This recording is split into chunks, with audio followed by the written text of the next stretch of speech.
Hello, people. How are you guys doing? I hope you guys are doing amazing. This is your friend Ashish, and guys, today we are going to learn the difference between for and since.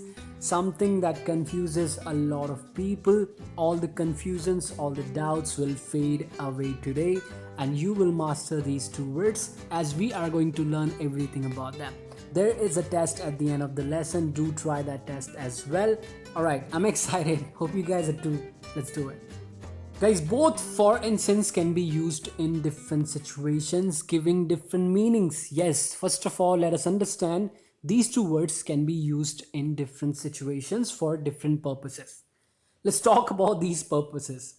Number one, both for and since are used in perfect continuous tenses. Perfect continuous tenses can be used in simple perfect tense when I'll tell you when going forward in the lesson. Alright, so for is used to talk about the total duration, total period for which an action has been happening, started in the past and still going on. When you want to talk about the total duration, right, the total time for which an action has been happening, we will use for. And since is used to talk about the starting point of an action that has been happening, that has been taking place. When something is going on and you want to know when it started happening, we will use since. Okay, it's very easy. Let us take some examples and understand this. Ria has been sleeping for 8 hours. Alright, guys, assume for a second Ria is your girlfriend. Okay, enjoy this situation. So, right now, the time is, let's say, 6 p.m. and you went to a place, let's say, at 4 p.m. Right? You knock the door, her mom comes out, she tells you Ria is sleeping. Now, knowing she's sleeping, you go back to your home. Right? Now, it's 6 p.m. You go to her house again and you again knock the door. Her mom comes out and her mom tells you Ria is still sleeping. Now, you want to know how long has she been sleeping for, right? She's sleeping, you already know the action of sleeping is happening. You are intrigued, you are interested in knowing the total time for which she has been sleeping, she has been doing this action. So her mom tells you Ria has been sleeping for 8 hours. For 8 hours, let's suppose the time is 6 p.m. right now, you go 8 hours back, that gives you 10 a.m. right? So if you want to know the starting point of this action, when she started sleeping, we will use since. And if we go 8 hours back from now, which is 6 p.m., we will get 10 a.m. So we will say she has been sleeping since 10 a.m. if we want to know the starting point of this action. Understood? If you want to know the total duration of an action, use for. If you want to know the starting point of an action, use since. Understood? Let us take one more example and understand this. So guys, you guys are in my class, right? And I'm teaching English and I'm very young. You find me very young. You find me very talented. You find me amazingly knowledgeable. And you stand up and ask me a question. You want to know, sir, how long have you been teaching English? You look very young and you have a lot of information. You have a lot of knowledge. It seems like that you have been teaching for years. So I want to know how long have you been teaching English for? And I go, since you want to know about the total duration of this action, the action of teaching, I say I have been teaching English for 5 years. I have been teaching English for 5 years. Okay. Now, if you want to know the starting point of this action, the time when I started teaching English, I will use since. So the current year is 2020. If we go 5 years back, that will give us 2015. So I'll say I have been teaching since 2015. Understood? So that's how we use for and since as a preposition to talk about an action that has been happening. For to talk about the total duration, since to talk about the starting point of an action. Now guys, these words are generally used in perfect continuous tenses. Present perfect continuous tense, past perfect continuous tense, and future perfect continuous tense. But it can also be used in simple perfect tense, in present perfect tense. We generally use present perfect tense to talk about a completed action, to talk about a finished action. But sometimes it is also used to talk about an ongoing action. For example, I have known you for 10 years. I have known you for 10 years. That means 10 years back, I started knowing you, and I still, on this very day, I know you. And the action of knowing is still going on. It's not a physical action, but the action is going on. I'll give you one more example. I have lived here since 1995. I have lived here since 1995. That means I started living here in 1995, and from that very point of time, I have been living here. So generally we use perfect continuous tense to talk about an ongoing action that started in the past and still is going on.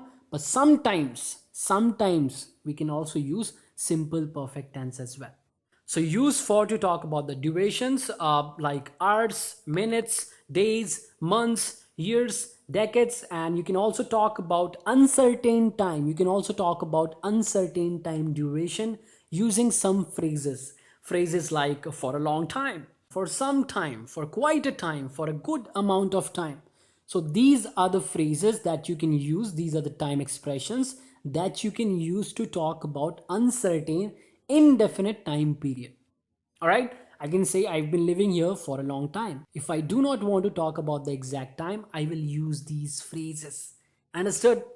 And with since, we use months, dates, and years, and other things that you see on your screen.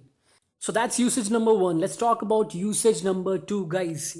In usage number two, both for and since can be used as a conjunction. All right. For is used as a coordinating conjunction to add two independent clauses. Now, what are independent clauses? These are nothing but simply sentences. All right. So for is used as a coordinating conjunction to add two independent clauses. And here it means because. It gives a reason. All right. And since is used in the beginning of a dependent clause to modify the main clause, to give information about the main clause, and it also gives the reason of the main clause. All right. Now let us take some examples and understand this. Very simple it is. He could not make a lesson yesterday for he was sick. So we got two independent clauses here. He could not make a lesson yesterday.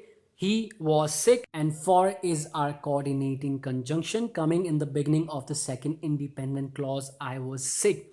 And guys, since it's a coordinating conjunction, we are using a comma before it. A coordinating conjunction adds two independent clauses using a comma. He could not make a lesson yesterday. Why? For he was sick, because he was sick. Understood? Next example. I teach English for I love it. I teach English. Why? For I love it. And before for we have a comma. Why? For is a coordinating conjunction. It is adding two independent clauses here. Right? Let us take some examples of since. John did not come to my class yesterday since he was not home.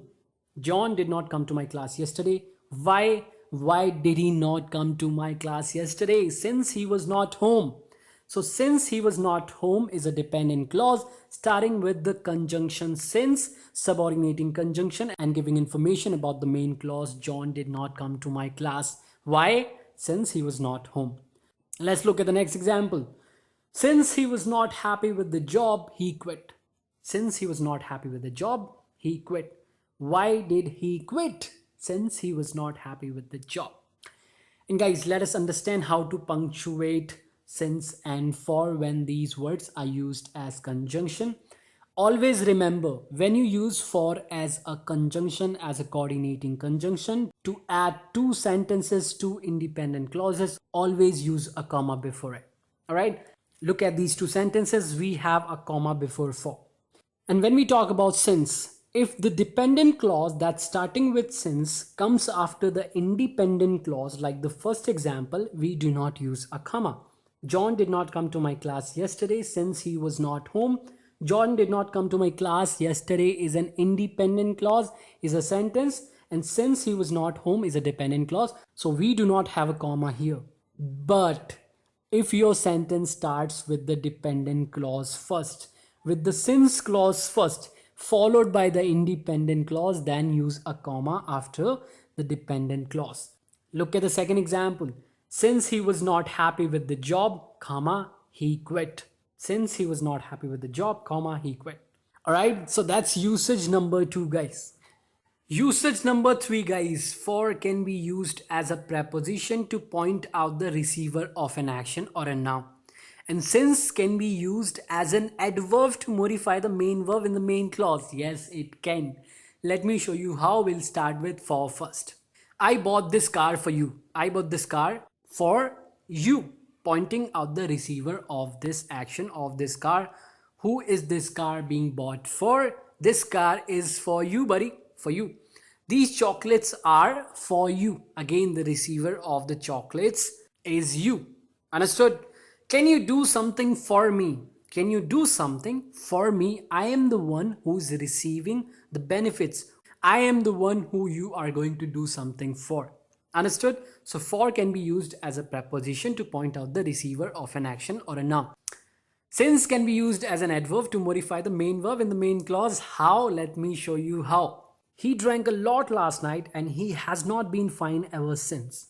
And he has not been fine ever since. Since when? Since last night.